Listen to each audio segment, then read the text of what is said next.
అయ్యో! ఎంత ముద్దుగుంది. రాబిట్టే వచ్చి బుట్టలో పెన్నులు పెట్టుకొని కూర్చున్నట్టుంది కదా! నిన్నటి పెన్ స్టాండ్ హిట్టా ఫట్టా అంటే కొంతమంది హిట్ అన్నారు. కొంతమంది ఫట్ అన్నారు. ఇంతకీ చిన్న పిల్లలది ఎందుకు చేసావక్క? ఇంత క్యూట్‌గుందని అంటారా? పిల్లలు అడిగితే చేయాలి కదా! మా రిలేటివ్స్ కిడ్ వాళ్ళు అసలు చాలా ఇదిగా అడిగారు నన్ను. ప్లీజ్ అక్క చెయ్యి. మాకు సింపుల్‌గా చిన్న పిల్లలకొచ్చేలాగా చెయ్యి అని చెప్పి. అందుకే అంత పెద్ద అట్టలు కాకుండా సింపుల్‌గా అట్టలతో ఇంకా పేపర్స్‌తో, గమ్‌తో అయిపోయేటట్టు చేస్తున్నా అనమాట. గ్లూ గన్ గూడా వాళ్ళకి చేతికి కాలుతుంది గదా! వాళ్ళకి యూజ్ చేయడం సరిగ్గా రాకపోతే అందుకని చెప్పేసి సింపుల్‌గా చేయడం అయితే ట్రై చేశా.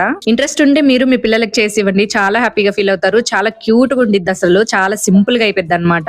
వీడియోలోకి వచ్చేస్తే పెన్ స్టాండ్ కోసం నేను ఒక బాక్స్ తీసుకున్నా అన్నమాట. ఎందుకంటే గ్లూ అట్ట ముక్కలన్నీ విడివిడిగా ఉన్నాయి కలిపి పెట్టడం చిన్న పిల్లలకి అంత చేత కాదు కదా అందుకని. ఇంకా అలా చేయడం కూడా కొంచెం టైం ప్రాసెస్ అన్నమాట. అందుకని చెప్పేసి నేను ఒక బాక్స్ తీసుకున్నా. నార్మల్ గా మన ఇంట్లో యూజ్ చేసే బాక్సెస్ ఉంటాయి కదా సోప్ పెట్టెలు కానీ సర్ఫ్ కానీ ఇట్లా ఏ ఒకటి వస్తా ఉంటాయి కదా బాక్సులు. అలాంటిది ఒకటి తీసుకొని దాన్ని అయితే మిడిల్ కి కట్ చేసా అన్నమాట. కట్ చేసి పేపర్ అతికించేసా. తర్వాత దానికి మిగిలిన అట్టలో కుందేలు ఫేస్, చెవులు ఇంకా దాని బుజ్జి బుజ్జి కాళ్ళు ఇవన్నీ కట్ చేసి మిడిల్ లో లైట్ గా పెయింట్ వేసి అతికించా అనమాట. పూజ కోసం అని ఒక పింక్ కలర్ పేపర్ అతికించా కదా అక్కడైతే నేమ్స్ కూడా రాసుకోవచ్చు మంచిగా. మీ ఇంట్లో గానీ ఇంటి దగ్గర గానీ పిల్లలు ఉంటే వాళ్ళకి ఇది చూపించి యాక్టివిటీ లాగా చేపించండి. చాలా హ్యాపీగా ఫీల్ అవుతారు. మీకు ఈ ఐడియా ఎలా అనిపించిందో కామెంట్ చేసి లైక్ చేసి వెళ్ళండి.